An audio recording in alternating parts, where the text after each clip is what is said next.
مطلب آپ نے نیب کو نیوٹرل نہیں رہنے دیا, آپ نے FIA کو نیوٹرل نہیں رہنے دیا, آپ نے جو اینٹی کرپشن ہے اس کو نیوٹرل نہیں رہنے دیا, آپ نے پوری کوشش کی ہے کہ آپ ہمیشہ جو ہے وہ سازش کر کے سامنے آئیں. تو کیا آپ چاہتے ہیں؟ آپ یہ بتا دیں کہ آپ کے لیے کوئی آپ کی گنتی پوری کر کے دے. تو گنتی تو آپ کی کبھی بھی پوری نہیں تھی. گنتی نہ آپ کی 2018 میں پوری تھی, نہ آپ کی گلگت بلتستان کے الیکشنز میں گنتی پوری تھی, نہ آپ کے AJ کے الیکشنز میں گنتی پوری تھی, نہ آپ کے سینٹ کے الیکشنز میں گنتی پوری نہیں ہے, اور آج بھی آپ کی گنتی پوری نہیں ہے. تو آپ کیا چاہتے ہیں؟ آپ یہ چاہتے ہیں کہ کوئی آپ کے لیے آپ کی گنتی پوری کر کے دے, کوئی آپ کے لیے آپ کے مخالفین کو جیل میں ڈالے, آپ کو اکیلا میدان میں رکھے, آپ کے لیے میڈیا کو مینیج کرے, آپ کے لیے اور سارے جو ادارے ہیں ان کو مینیج کرے, آپ کے لیے وہ آپ کے مخالفین کو سزائے موت کی چکیوں میں ڈالے. آپ کیا چاہتے ہیں؟ اور اگر کوئی یہ نہیں کر رہا یا کرنے پہ تیار نہیں ہے تو آپ ان کو جانور کہہ رہے ہیں. کیا پیغام آپ دنیا کو دے رہے ہیں بھائی؟ اور بات یہ کہ اگر آئین کی پاسداری, دیکھیں نیوٹرل ہونا کیا ہے, آئین کی پاسداری ہے نا, وہ ہر محب وطن پاکستانی, چاہے وہ آپ ہوں یا میں ہوں یا کوئی سیاسی جماعت ہو, یہ تو ایک اچھی بات ہے کہ کوئی اگر جو آئین احکامات دیتا ہے, آئین اپنی جو آئین کی اگر کوئی پاسداری کی بات کر رہے تو یہ تو اچھی بات ہے. اس پہ اتنا سیخ پا ہونے کی, اتنا ناراض ہونے کی اور اتنا مچھلی کی طرح تڑپنے کی ضرورت نہیں ہے. میرا خیال ہے کہ یہ بالکل ہی ایک اس سے صاف پتہ چلتا ہے کہ کیونکہ آپ کے جو الیکٹورل پراسپیکٹس ہیں, جو آپ کو نظر آتا ہے, آپ کی جو کارکردگی رہی ہے جس میں مہنگائی, قیامت خیز مہنگائی ہے, لا قانونیت ہے, گورننس نام کی کوئی چیز پورے پاکستان میں آپ کو نظر نہیں آتی, اور اس سب کے باوجود آپ کا یہ حال ہو گیا ہے کہ آپ کے جو جماعت ہے وہ ساری ٹوٹ کے بکھر گئی ہے. لوگ آپ کی وجہ سے اپنے حلقوں میں نہیں جا سکتے, آپ کے اپنے MNAs MPs کو اپنی اگلی پولیٹیکل فیوچر کی فکر ہے. تو آپ کو یہ پتا ہے کہ یہ گیم آپ ہار چکے ہیں اور اگلا الیکشن بھی جو ہے وہ آپ کے ہاتھ سے چلا گیا ہے. تو اب آپ یہ جو آوازیں دے رہے ہیں یہ آپ کی آوازیں نہیں ہیں, یہ چیخیں ہیں کہ مجھے بچا لو, مجھے بچا لو. تو میں آپ کو یہ کہنا چاہتی ہوں کہ آپ کو بچانے اب کوئی نہیں آئے گا, آپ کی game is now over. Madam سوال یہ ہے کہ عمران خان نے کہا ہے کہ جو ووٹ ڈالنے جائے گا تحریک انصاف پہ اس کو 10 لاکھ لوگوں سے گزرنا پڑے گا. اوہ بھائی 10 بندے تو آپ سے اپنے پورے نہیں ہو رہے اور آپ 10 لاکھ بندوں کو نکالنے چلیں. بھائی اپنے 10 بندے پورے کر لو, آپ کو 10 لاکھ لوگوں کو لانے کی مشقت نہیں کرنی پڑے گی. اور کبھی آپ کہتے ہیں کہ میرے خلاف سازش ہو گئی, میرے خلاف انٹرنل سازش ہو گئی, چور مل گئے, ڈاکو مل گئے, سازش ہو گئی. پھر جب آپ کو اور کچھ سمجھ نہیں آتی تو آپ کہتے ہیں انٹرنیشنل سازش ہو گئی میرے خلاف, اس پہ بھی ہم ابھی بات کرتے ہیں. لیکن بات یہ ہے کہ آپ کے ناک کے نیچے سے آپ کے وزیر اعظم کی کرسی پہ موجود ہونے کے باوجود آپ کی پوری پارٹی آپ کے ریت کی طرح کھسک گئی ہے, نکل گئی ہے ہاتھوں سے. تو آپ کس کو الزام دے رہے ہیں؟ اگر آپ نے کچھ پرفارمنس دکھائی ہوتی, عوام کا خیال رکھا ہوتا, آپ نے کوئی عوام کی بھوک افلاس کے بارے میں سوچا ہوتا, مہنگی چینی, مہنگا آٹا, مہنگی بجلی, مہنگی دال, مہنگا تیل, مہنگا پیٹرول, مہنگا ڈیزل, اس کے بارے میں آپ نے قیمتوں کے بارے میں کبھی سوچا ہوتا تو آپ کو آج یہ دن نہ دیکھنا پڑتا. اور بات یہ ہے کہ کبھی آپ ان کو کہتے ہیں, اپنے ممبران کو آپ کہتے ہیں کہ بک گئے. میں یہ پوچھنا چاہتی ہوں, اور آپ وہ کہتے ہیں کہ ہم نے خریدے ہیں. بھائی جو پہلے ہی پارٹی سے نکلنے کو خریدا تو اس کو جاتا ہے, جس کے بارے میں کوئی ہو کہ وہ ابھی ڈیسائیڈ نہیں کر پا رہا, جو پہلے اپنا مائنڈ بنا کے بیٹھے ہوئے ہیں, جو آپ کے وزیر اعظم ہوتے ہوئے آپ کو چھوڑ کے جا رہے ہیں, ان کو خریدنے کی کیا ضرورت ہے؟ تو یہ اگر آپ کو آئینے میں اپنا چہرہ نظر نہیں آتا تو میں آپ کو آپ کا چہرہ دکھا دیتی ہوں. ابھی سینٹ کے الیکشنز کو کوئی زیادہ وقت نہیں گزرا, کس طرح آپ نے اپنی مائنورٹی کو میجورٹی میں بدلا. سینٹ میں اپوزیشن کی میجورٹی تھی, آپ کی مائنورٹی تھی. کس طرح آپ سینٹ میں جیت گئے؟ اس وقت کیا کیا تھا آپ نے, ذرا کائنڈلی بتائیں. اس وقت کیا خرید و فروخت کی تھی, या आपने उस वक्त कोई प्रेशराइज किया था अपने मेंबरान को और अपोजिशन के मेंबरान को, या उस वक्त आपने हॉर्स ट्रेडिंग की थी, और अगर वो उस वक्त जायज़ थी तो आज आपको क्या इशू हो रहा है? और आप कभी उनको कह रहे हैं कि ये लोग बिक गए, कभी वो उनको लोटे कह रहे हैं, कभी कुछ कह रहे हैं, और साथ ही आप एक उनको कहते हैं कि आ जाओ मैं माफ़ कर दूंगा। तो आप हाथ जोड़ रहे हैं उनके सामने। वो आपको देखिए, वो जितने भी पॉलिटिकल लोग होते हैं, चाहे वो MNAs हों, MPAs हों, उनको अपना पॉलिटिकल फ्यूचर देखना पड़ता है। और मैं कभी कभी कुदरत पे हैरान होती हूँ, अल्लाह ताला के जो काम है उस पे हैरान भी होती हूँ। जिस नवाज शरीफ को आपने कहा कि उसकी सियासत ख़त्म हो गई, उसको आपने जेलों में डाला, आपने उसकी बेटी को जेलों में डाला, उसकी पूरी जमात को जेलों में डाला, सजाए मौत की चक्कियों में आपने डाला, और आज उसी नवाज शरीफ ने बाहर बैठ के आपके घर में घुस के आपको मारा है। तो ये जो आपको ये जो इबरत का निशान आज आप बने हुए हैं, आपको आज एक एक दो दो सीट्स वालों के घर के पास जाके उनके दर पे हाजिरी देनी पड़ रही है। तो मुझे वो वक्त भी याद आता है जब कोयटा में हज़ारा बरादरी लाशें रख के अपने सामने बैठी हुई थी और आपको आवाज़ दे रही थी। आप उनके हुक्मरान थे, जाली सही लेकिन आप उनके हुक्मरान थे। मैं वहाँ गई, मैंने देखा पूरे पूरे खानदान उजड़ गए थे, दफनाने वाले कोई नहीं बचे थे। वो लाशें आगे रख के आपको बुला रहे थे और आप कह रहे थे कि मैं लाशों से ब्लैकमेल नहीं होऊंगा। मरी में लोग मनो बर्फ तले दब गए, कोई नहीं पहुंचा उनकी हालत ज़ार पूछने के लिए, आवाम को देखने के लिए। तो ये तो आपका हाल था, तो आप तो ब्लैकमेल नहीं होते थे। आज आप एक एक दो दो सीट्स वालों के दर पे जब मैं आपको सर झुकाते देखती हूँ तो मुझे बड़ा अल्लाह ताला का खौफ आता है। आप आज मकाफाते अमल का शिकार हुए, किसी साजिश का शिकार नहीं हुए। अपने तकब्बर का, अपने गरूर का, अपने बड़े बोलों का शिकार हुए। और फिर आप कहते हैं कि आपके खिलाफ इंटरनेशनल साजिश हुई है। मैं आपसे ये पूछना चाहती हूँ कि किसी मुल्क को आपके खिलाफ साजिश करने की जरूरत नहीं है, आप खुद ही अपने लिए काफी हैं। मुझे पहले ये बताएं कि अब आपको आज याद आ गया कि इंटरनेशनल साजिश हो रही है आपके खिलाफ, और दूसरे मुल्क इन्वॉल्व हैं आपके खिलाफ साजिश करने में, और आप कहते हैं कि हम खुद मुख्तार हैं। कल आपने भारत की तारीफ भी की, खुद मुख्तारी की, और मैं क्योंकि खुद मुख्तार हूँ, मेरी खुद मुख्तार एक फॉरेन पॉलिसी है, तो उसकी सज़ा मुझे मिली है। तो मैं आपको आईना दिखाना चाहती हूँ और मैं आपसे ये पूछना चाहती हूँ कि अभी कुछ देर पहले तो आप बाइडन साहब की कॉल का इंतज़ार कर रहे थे और पूरी कोशिशें कर रहे थे कि वो किसी तरह आपको कॉल कर लें, और वो कॉल जब नहीं आई तो आपको खुद मुख्तारी याद आ गई। अभी चंद महीने पहले की बात है कि जब आप अमेरिका गए थे, वहाँ से वापसी पे जब आप कश्मीर का सौदा कर आए थे तो आप कह रहे थे कि मुझे आज ऐसे लग रहा है कि मैं वर्ल्ड कप जीत के आया हूँ। तो उस वक्त आपकी खुद मुख्तारी कहाँ सो रही थी? तो किसी को आपके खिलाफ साजिश करने की ज़रूरत नहीं है, और ये जो साजिश वाला प्रोपेगेंडा है ना, ये आप ना करें। लोग हंसते हैं आपके ऊपर, आपकी ना अहली, आपकी ना लायकी, आपकी ना समझी, आपकी ना आकबत अंदेशी की वजह से पाकिस्तान ने आज हर मुल्क जो है वो उसको आपने नाराज कर दिया। पाकिस्तान के दोस्त ममालिक जो हिस्टोरिकली आपके दोस्त रहे, आज वो भी आपसे नाराज बैठे, क्योंकि आपको पता ही नहीं है कि मुल्क किस तरह चलाया जाता है, फॉरेन पॉलिसी किस चीज़ का नाम है, और किस तरह आपने एक एक गिन के मैं आपको गिनवा सकती हूँ किस तरह आपने ताल्लुकात ख़राब किए। दूसरे मुल्कों ने आपको तहाइफ दिए, आप उनको जाकर 5 मिलियन रियाल में बेच आए। तो आप पाकिस्तान की क्या तस्वीर लोगों के सामने पेश कर रहे हैं? और आज अगर आप अपनी नाकामी, नालायकी, ना आकिबत अंदेशी को अगर आप साजिश का नाम देंगे तो दुनिया हंसेगी आप। मरियम साहबा, आपके वज़ीर दाखिला थे जो निसार अली खान वो बनी गाला पहुंचे हैं लीग लेके, और कहा ये जा रहा है कि नून लीग के बाद MPs उनके हाथ में हैं। पंजाब की सूरत क्या है? इसके बाद मेरा सवाल। बड़ी मज़े का खेज बात है। और सवाल जी?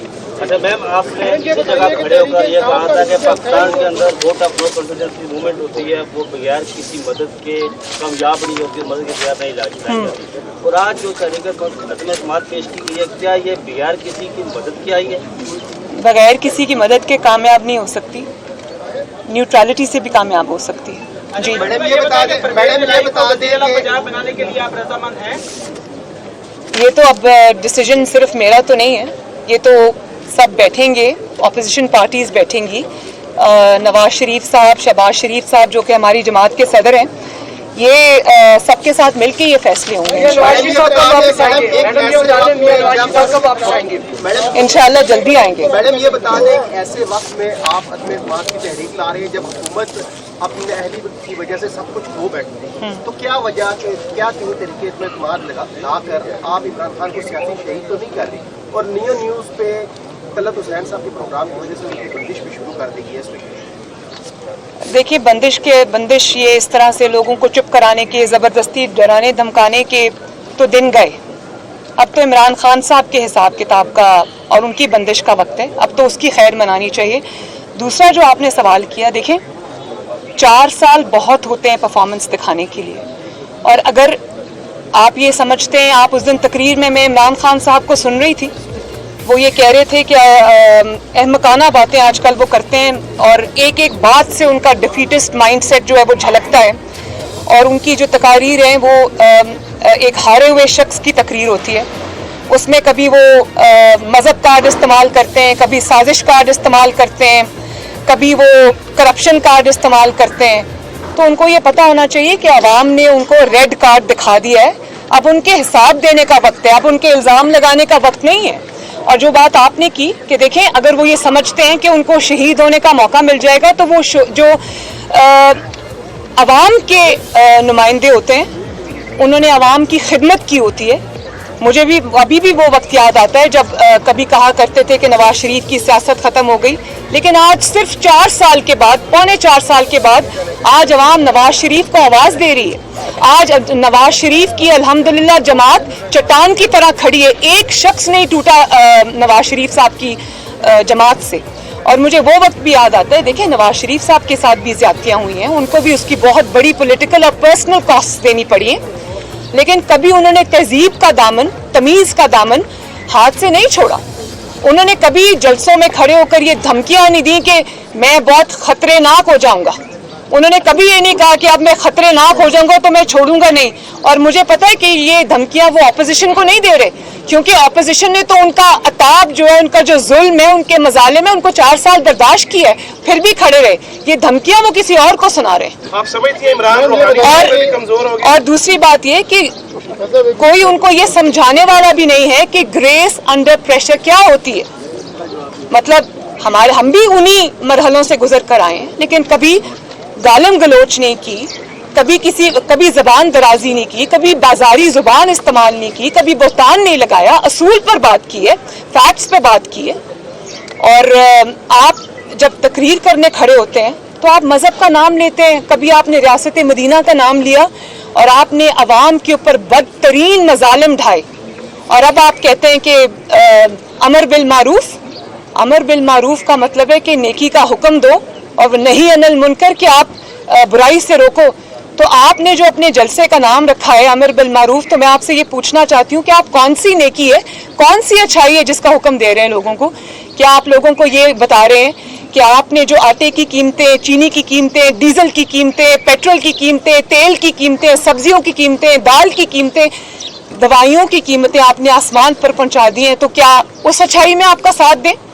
या आप खड़े होकर जब जलसों में बदतमीजी करते हैं, बदतहजीबी करते हैं, अपने मुखालिफिन को नाम ले लेके बुलाते हैं? कभी मौलाना फजल रहमान साहब एक सीनियर सियासतदान हैं, आप उनके मुखालिफ बात कर सकते हैं, उनके खिलाफ बात कर सकते हैं, आप उनके ऊपर सियासी बात कर सकते हैं, लेकिन जिस तरह आप खड़े होकर इल्काबात से नवाजते हैं, तो आपको वो हदीस नहीं पता? एक हदीस ये भी है, या कन्वीनियंटली आपने वो चीज़ याद, मज़हब के लिबादे में अपनी बदतमीज़ी को उड़ाना है, तो वो भी एक हदीस है कि नाम लोगों के नाम रखने से और उनको इल्काबात से नवाजने से मना किया है, तो वो आप कन्वीनियंटली भूल जाते हैं। बिलावल को आप कहते हैं कि उसकी उर्दू अच्छी नहीं, उसकी आप नकलें उतारते हैं, मस्खरे लगते हैं आप जब ये काम करते हैं। तो क्या लामहाला आपके दिमाग में ये बात नहीं आती कि जो शख्स ये भी सल्लल्लाहु अलैहि वसल्लम नहीं कह सकता, जो शख्स रूहानियत को रूहानियत कहता है, जो शख्स खातमुन नबीन अपने हल्फ में नहीं कह सकता, उसको क्या ये हक हासिल है कि वो दूसरों पे तनकीद करे? बल्कि जो आपने कल्चर बदतमीज़ी का, बदतहजीबी का पाकिस्तान के अंदर इंट्रोड्यूस कर दिया है, मैं बतौर माँ अपनी पाकिस्तान की माओं से ये गुजारिश करती हूँ कि आजकल जब एक ज़हनी तवाज़न ख़राब शख्स अगर टीवी पर आकर बदतमीज़ी करता है और बदतमीज़ी की तरगीब देता है तो अपने बच्चों को काइंडली वहाँ से उठा दिया करें कि हम नहीं चाहते कि हमारे बच्चों के अंदर ये कल्चर जो है वो सरायत करे। मैम ये बताइए कि तहरीक इंसाफ का मीडिया सेल जो रियासती इदारों के खिलाफ आज प्रोपेगेंडा कर रहा है, इस पर आप क्या कहेंगे? देखिए, मैंने पहले भी इस बात का जवाब दे दिया, मैं एक दफ़ा फिर से जवाब दे देती हूँ कि अगर न्यूट्रल का मतलब ये है कि आपकी अब मदद को कोई नहीं आ रहा और न्यूट्रल का आप ये मतलब निकाल रहे हैं कि वो सब आपको आके बचाएं, तो देखिए न्यूट्रल होने का मतलब इसी की जिद्दोजहद हमने भी की है। और हर आइन पसंद शहरी, आइन एक पाकिस्तान का आइन है, उसकी पासदारी ज़रूरी है और अगर उसकी पासदारी करना कोई कर रहा है तो ये अच्छी बात है, इसको तो वेलकम करना चाहिए, इसी के लिए तो हमने स्ट्रगल की है। तो मैं आपको पहले बता चुकी हूँ कि ये जो गालम गलोच आजकल आप सोशल मीडिया पे भी देख रहे हैं, तहजीब के दायरे में रह के बात करें। गालम गलोच नहीं, हम क्या कुछ नहीं बर्दाश्त करके आए।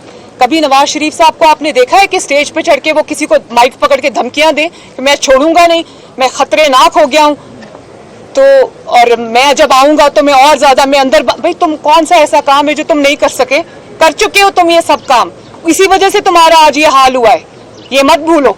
तो गालिम गलोच से नहीं, तहजीब से तमीज से बात करो, बाजारी जुबान इस्तेमाल मत करो। मेरा सवाल कि ये तब्दीली लाने वालों का भी हिसाब होगा, जहाँ वहाँ खड़ा होगा, या सिर्फ इमरान खान का हिसाब होगा? ये तो अल्लाह ताला बता सकता है। देखें, मैंने आपको पहले बताया कि जो 3 साल में 4 साल में हो गया है, इसको कहते हैं इबरत का निशान।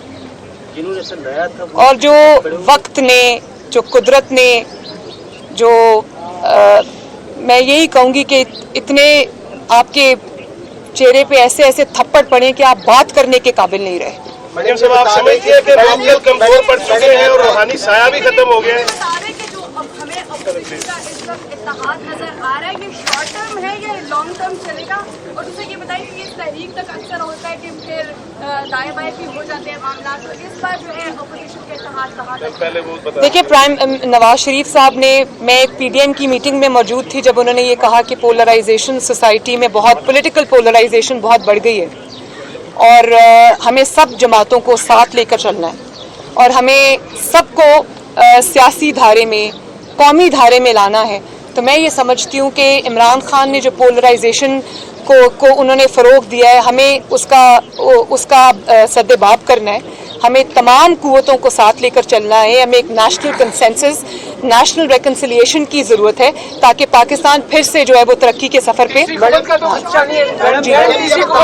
ये बता दें कि क्योंकि इलेक्शन का भी दौर शुरू हो जाएगा, अगली वज़ीर आज़म किसको देखनी है, मरियम नवाज, बिलावल भुट्टो या कोई नया चेहरा? और ये इत्तेहाद में बता दें कि शॉर्ट टर्म है या लॉन्ग टर्म है, क्योंकि आप मैंने आपको इसका जवाब दिया है जी। और कोई सवाल है? देखिए, मैं नहीं, देखिए ये तो अल्लाह ताला को पता है और ये इंशाल्लाह बैठ के फैसला करेंगे। हमारे कैंडिडेट तो शहबाज शरीफ साहब हैं और मैं जो बात अभी करना चाहती हूँ वो ये है कि देखिए, अभी मुझे पता चला है कि अब कोर्ट में भी अपोजिशन गई है आज सुप्रीम कोर्ट में और ये डिले करना चाहते हैं। तो देखें, आइन कोई मोम की नाक नहीं है जिसको आप अपनी हुकूमत बचाने के लिए, अपना इक़्तिदार बचाने के लिए आप कभी इधर मोड़ दें और कभी इधर मोड़ दें। आइन में साफ तौर पर लिखा है कि तहरीक अदम एतमाद जमा होने के बाद 14 दिन के अंदर अंदर इजलास बुलाया जाना चाहिए। तो 14 दिन तो 22 मार्च को पूरे हो जाते हैं और उसके बाद 7 दिन के अंदर अंदर आपको वोटिंग करानी। अब देखिए, आप, मुझे नहीं पता आप टाइम क्यों बाय करना चाहते हैं।